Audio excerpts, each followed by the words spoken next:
It is no secret that the San Francisco 49ers are known for good business, and a completely reasonable suggestion was made recently that could put the 49ers in an even better standing as they seek to solve a serious problem. After this video, I think you're going to leave feeling positive about this solution. Hit subscribe if you're looking for daily 49ers content, but it is no secret that this offseason is going to require a lot of moves, including at least, okay, this is just the at least for me. It at least includes a pass catching tight end too, an edge rusher, which I'm hoping comes out of the draft, a couple of defensive tackles, and at least one of them needs to be a veteran, a linebacker or two, a safety, a cornerback, a starting center, a starting guard, a young tackle, a running back, or maybe three, a backup quarterback, or maybe two. That's just the bare necessities, I think, for this offseason. How will the 49ers handle all of that while also giving Brock Purdy the payday of his life, potentially extending guys like George Kittle? And please, I'm asking for it, make him a Niner for life. There are other guys that still have deals that need to get done. By the way, comment below the top money moves the Niners need to make, in your opinion. Who are the top money moves this offseason the 49ers need to make in terms of who's currently on the roster or positions that need to be filled? Where do you think the top money moves need to be?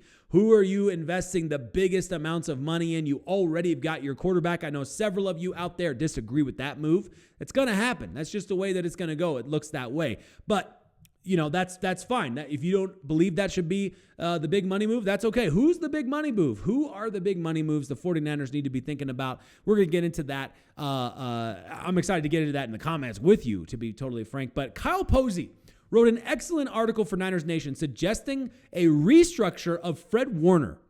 And it's actually a pretty good idea. Here's what he had to say. If the organization feels it must free up money, it hasn't been shy about approaching players to either restructure or take a pay cut. This is how the 49ers ended up moving on from Eric Armstead ahead of free agency last offseason, likely leading to Hargrave's post-June 1 release. The 49ers generally do this with one of their team captains or players they know aren't going anywhere soon. In this case, Fred Warner is the leading candidate for a restructure this offseason. By the way, I strongly encourage you to go to Niners Nation and read this entire article by Kyle Posey. It's great. It's interesting. I like a lot of what he says. Warner's contract isn't void until 2027. It makes sense to tinker with his deal as the guaranteed salary was already given to Warner. Per over the cap, restructuring Warner would save the 49ers a significant amount of money over the next 3 seasons. Here's how it looks. 2025, $12.37 million. 2026, $10.96 million. 2027, $8.15 million.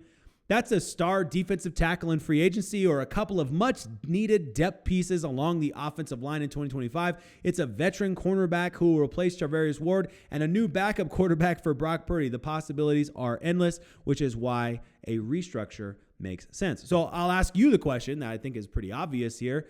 Do you think the 49ers should restructure with Fred Warner? Do you feel like this is the right time? I feel like you're just past, if there was like a perfect point of prime, like you're just past his perfect point of prime. I think that's what you're looking at right now with Fred Warner. I think that we're going to see digression, but I don't think it's happening yet. I don't think you're going to notice a big drop off in the next couple of years. But I do think a few years from now, you're going to see that drop off. And so if there's a time to restructure, I actually think just from a logical point of view, from a talent point of view, from a drop-off age point of view, now is a great time to do that. So I love the timing when it comes to that just in general. Of course, have massive respect for what Parag Marate has been able to do over the years and what that means for guys like Fred Warner. I think that it's going to work out. It would work out just fine if he did choose to do that. I think there's also some other benefits, right? You keep your talent while he's in a good position. I already mentioned that one, but you get a Warrior some new guaranteed money. He's out of all of his guaranteed money. This would be an opportunity for the 49ers to give Fred Warner a little more guaranteed money, just cushion the pot a little bit there, something like sweeten the deal, whatever phrase you want to use. And this would be great considering what this Warrior has done over the last year. Playing on a broken ankle. We need to get him some help. Don't get me wrong. And I think that a restructure would potentially open up the opportunities for the 49ers to spend more money on current talent. Now, I think we need another linebacker because I'm afraid we're not going to get Dre Greenlaw back. Now, if we get Dre Greenlaw back, we still need another linebacker because, health is a concern. So whatever the case is, Fred Warner did so much this season. He did extra this season, too much extra this season, covering for guys too much. So I think we need to get some support for him there.